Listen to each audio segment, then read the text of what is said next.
Bonjour Monsieur Kofi Roche. Bonjour Monsieur Saleh. Vous êtes consultant spécialiste des ondes électromagnétiques. Vous sensibilisez les populations sur l'utilisation du téléphone cellulaire. Vous le dites souvent, cet appareil, le téléphone cellulaire, est un mal bien nécessaire. Peut-on en savoir un peu plus? Vraiment, merci beaucoup. Pour ce que je sais du téléphone portable, chers parents, vous devez comprendre que le téléphone, c'est la technologie. Cette technologie est accompagnée des cellules. Voilà pourquoi ils l'ont appelé téléphone cellulaire. Donc, téléphone cellulaire, c'est une entité en deux. La technologie et les cellules de votre corps. Ce téléphone que nous utilisons utilise en nous 70% de notre force physique et cellulaire pour avoir le réseau. Je suis en mesure de vous le démontrer. Démontrez-le donc. Pour le démontrer, c'est très simple.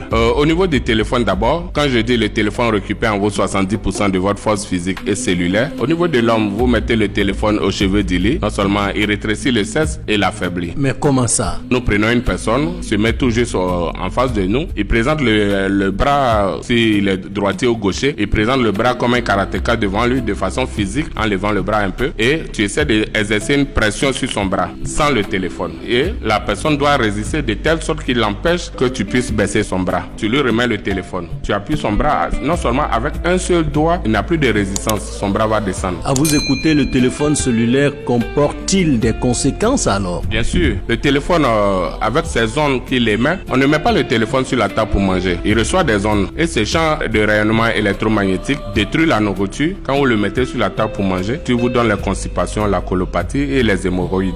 Donc, pour certains, par ignorance, mettre le téléphone sur les verres. Vous voyez que c'est un appareil qui reçoit un champ électromagnétique. Le déposer sur le verre, le contenu va rester dans les verres et puis vous allez boire. C'est pas bon. C'est ça qui fait qu'aujourd'hui, vous n'arrivez pas à comprendre l'origine de votre santé. Je reviens là-dessus. Cela peut engendrer la faiblesse sexuelle. Bien sûr. Mettez le téléphone simplement dans la poche et puis allez aux toilettes. Quand vous allez finir de pisser, vous allez avoir l'impression que la vessie n'est pas vidée. Et ça, c'est les rétentions urinaires. Le téléphone dans la poche favorise les rétentions urinaires. Il y a des jeunes de 28 ans, 22 ans aujourd'hui qui ont des rétentions urinaires qui n'arrivent même plus à avoir des érections. Quel est le risque que courent les femmes qui mettent le téléphone dans les soutiens-gorge, dans le bas-ventre, dans les pantalons? Tous ceux qui ont gardé les téléphones au bas-ventre, tiens, on a vu comment le cancer du col de l'utérus et le cancer des seins ont évolué. Au niveau des femmes, il y a les problèmes de perturbation des menstrues. Les menstrues qui viennent par moment, ça vient de façon bien claire. Par moment, elles ont des menstrues très noires et elles comprennent pas. Pour une jeune fille qui doit faire des menstrues, une jeune fille de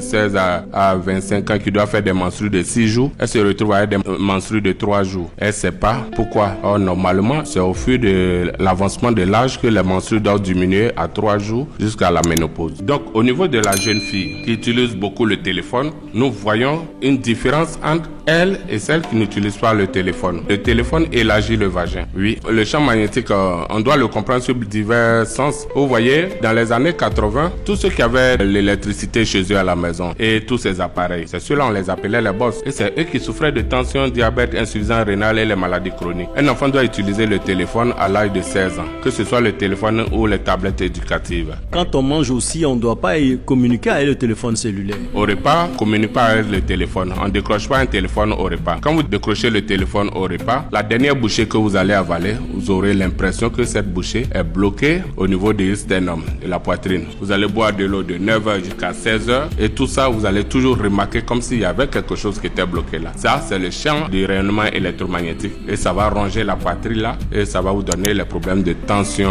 les problèmes du sol duodénal. Comment donc utiliser de façon efficace le téléphone? Pour pouvoir être en bonne santé avec le téléphone et l'utiliser de façon efficace, il faut bénéficier des anti-ondes pour mettre sur le téléphone et tous les appareils que vous avez à la maison. Mettre le téléphone loin de votre table à manger, loin de votre lit, l'utiliser quand on vous appelle. Le jeu même dans le téléphone est dangereux pour vous. Et pourtant, on voit nos enfants, les gamins jouer avec le téléphone. C'est l'ignorance. Le téléphone cellulaire est important, mais cependant, il comporte des conséquences. Oui, le téléphone à lui seul donne 150 maladies. Tous les appareils, même le téléphone déchargé, gâté dans votre tiroir sont encore dangereux pour votre santé. Le téléphone gâté dans votre tiroir, éloignez-vous de ces appareils parce que quand il fait chaud, il dégage assez d'ondes et détruit votre santé. Merci Kofi Roche. Merci à vous, monsieur Joseph Saleh. Le plaisir pour moi.